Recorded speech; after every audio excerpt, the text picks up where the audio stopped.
right, what's going on, you guys? Nick here with Nick Strength and Power. I've got a couple of interesting stories for you guys today. The first story that I've got for you guys today, Eddie Hall. He finally got the tattoo. So unless you've been living under a rock, you probably know that part of the deal between Eddie Hall and Hafthor Bjornsson prior to the fight was that the loser of the fight would have to get a tattoo with the other man's name and World's Strongest Man on the tattoo. Obviously, Eddie Hall lost the fight, and then it was up to him to get the tattoo. Now, even though it wasn't in the contract, it was specified by Hafthor after the fight that Eddie needed to get this tattoo within a month if Eddie wanted the rematch. Eddie wanted the tattoo in the rematch contract, but Hafthor countered and said, no, it's not going to be in the contract. You need that before there's any contract or any talk of a rematch, which I think was fair. So Eddie got the tattoo. If you pause it, you can see clearly that's what it says, Hafthor Julius Bjornsson.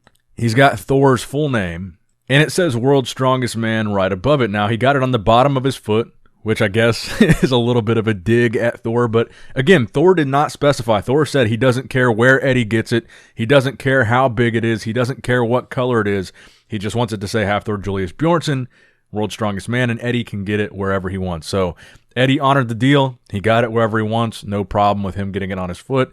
And now that that is done, maybe the conversation will happen or the contract will be negotiated for the rematch between Eddie versus Thor, if that is what they decide to do. But props to Eddie for getting the tattoo. I believe there was a post that Eddie put up like a day ago, and Thor made a comment on it about the tattoo, and Eddie ended up disabling the comments on that post because so many people were commenting about the tattoo. So he really had no choice. He finally had to get it done. But props to Eddie for doing it, being a man of his word. Now, next up in the news, Larry Wheels setting a positive example, getting his heart tested and checked. He got an echocardiogram, and he also did an exercise stress test on his heart. And he says that both the results came back good. Now, he posted this on his story. He actually deleted this from his story. I don't know why he did, but he ended up posting a YouTube video explaining that the results came back good. His heart was healthy. The muscle was a little bit thicker, but the echocardiogram results were good, and the stress test on the treadmill results came back good as well. And I want to give props to Larry for doing this because I think this is the example that I think needs to be set. There's been a lot of talk about what is the solution for all the health issues and deaths that we've seen in bodybuilding and people that use PEDs. Larry Wheels, like he says in his video, he's included in that. He's been using PEDs for over 10 years, and he wanted to get his heart checked for that reason in combination with all the deaths that we've seen recently. And everybody is trying to come up with a solution for this. I think the reality of the situation is you're not going to get professional athletes, bodybuilders, strongmen, powerlifters, whatever the case may be. You're not going to get them all to quit using PEDs overnight. You're not going to get these organizations to drug test these guys overnight. That sort of thing is not going to help. It's just not going to happen. So what Larry is doing and the message that Larry is spreading, I think, is where the solution begins.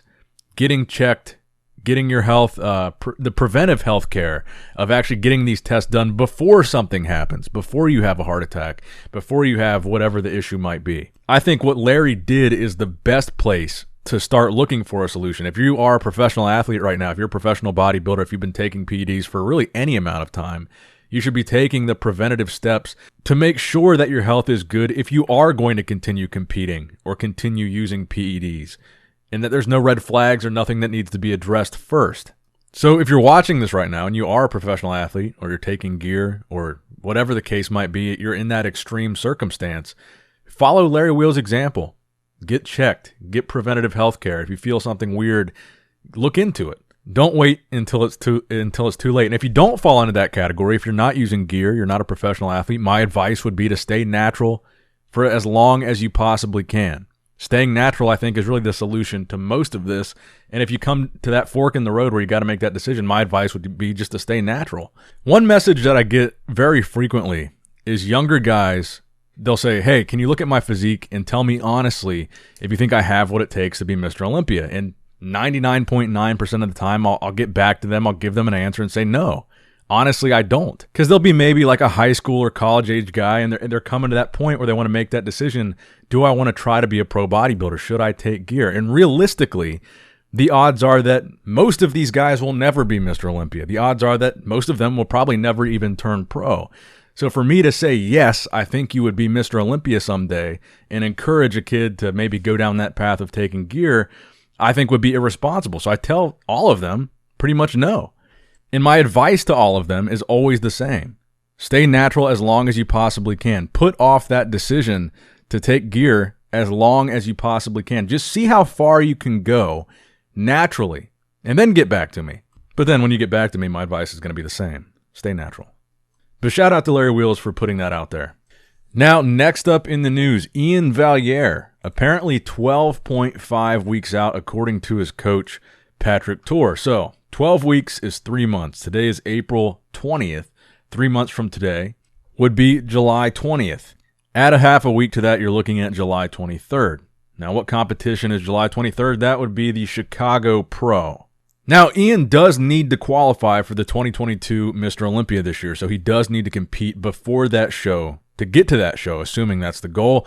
But right after the Chicago Pro, I believe the week after, is the Tampa Pro. Then the week after that, you've got the Texas Pro, which Iain won last year. So even though based on the timeline that his coach is giving, it looks like he's doing Chicago, I wouldn't be surprised if he does all three of those shows based on the proximity, because like he did last year, even though he was winning shows, he kept competing just to do it anyway. So yeah, I would expect a similar strategy from Iain this year. Even if he qualifies at the first show he does, he's probably going to do most of those shows that fall within that same time frame, because why not?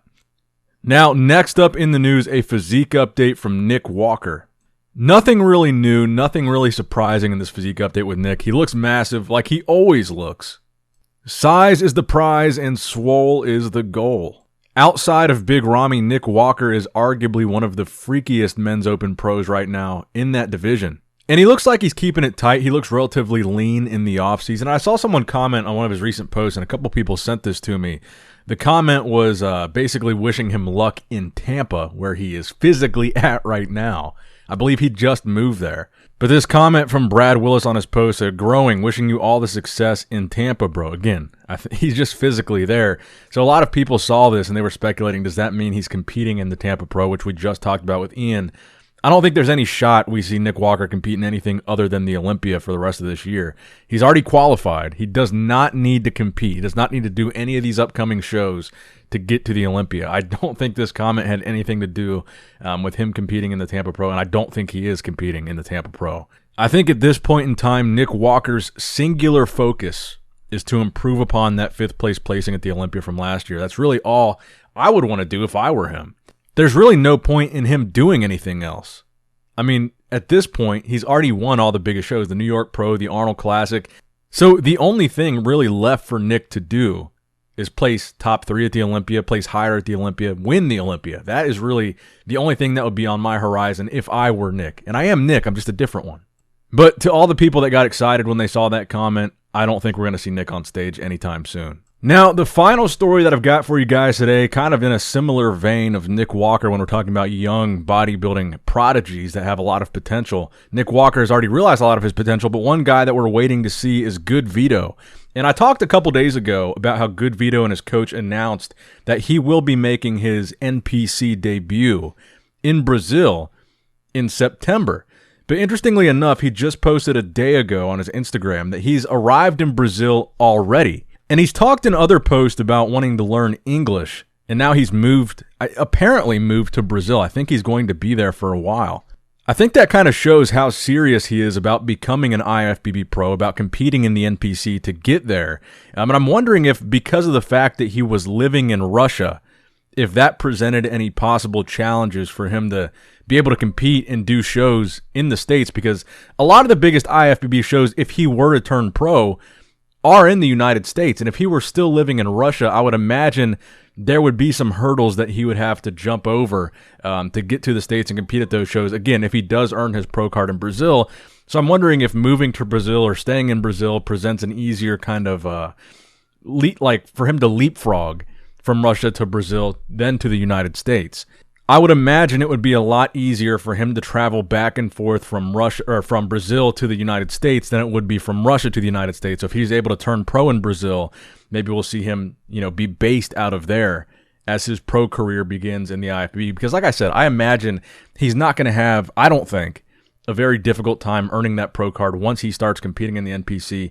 I would be surprised if it's not just a couple shows away from him turning pro and potentially being able to qualify for the Olympia in December of 2022. It's not unrealistic that if he's able to earn his pro card in September, there's some good qualifying opportunities between September and the Olympia in December to where it's possible that we could see him on the Olympia stage. Now, I know that's a bit of a stretch at this point, but it is possible. But let me know what you guys think in the comment section below. Make sure you give the video a thumbs up if you enjoyed it. Subscribe to the channel if you have not subscribed yet already. As always, I love you guys. I appreciate you guys.